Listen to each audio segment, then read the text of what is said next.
Module 2, Constructing the Essay, Exemplification.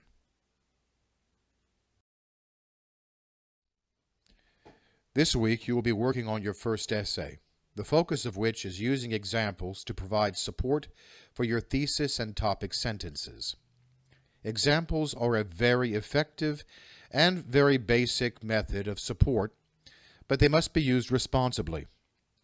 If I want to assert that Drew Brees is not just a great quarterback, but a generous citizen of New Orleans, and I pointed out that he recently gave $250,000 to support a school in Gentilly, I would be supporting my idea or opinion with an example.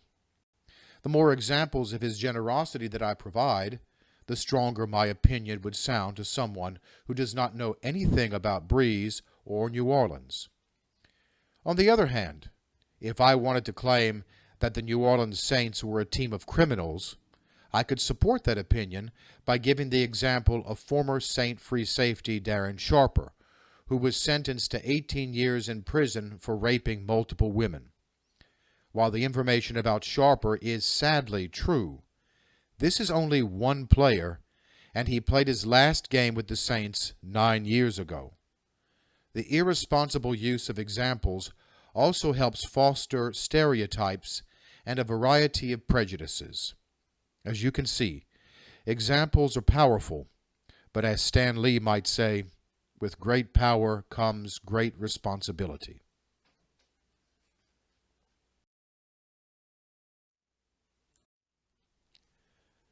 For the essay assignment, you will need to identify some general characteristics of a good life.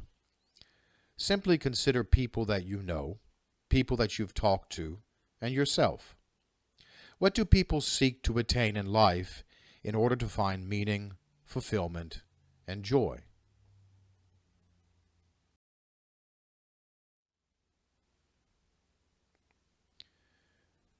The focus of this essay is identifying the virtues that are necessary for attaining a good life. These must be practical. Think about common, everyday actions that have made your life better in some way, and then determine what quality allowed you to engage in these actions. I'll give you an example from one of my former students. She was having trouble in her English 1001 class, and she knew she needed help, but she was afraid to go see her instructor.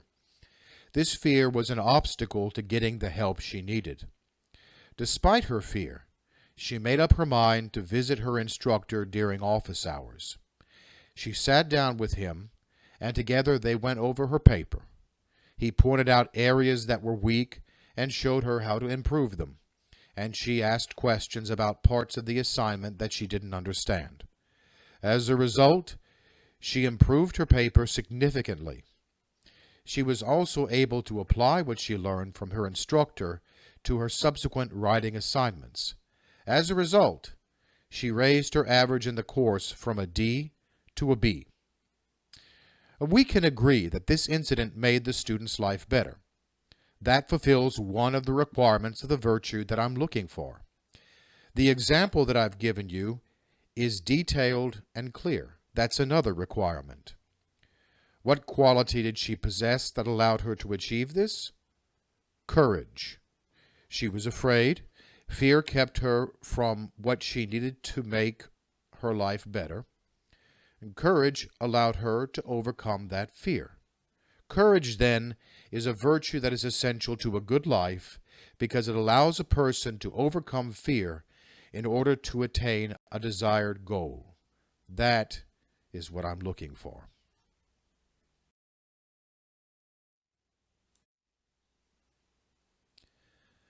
This assignment might seem to have a lot of instructions to it, and that's true. But you should not look at them as instructions or requirements. Look at them as a path that leads you to the result you seek. Don't resist the path. If you have any questions in your journey, ask them, and ask them again. Never get tired of asking questions, and there isn't a question I haven't already heard.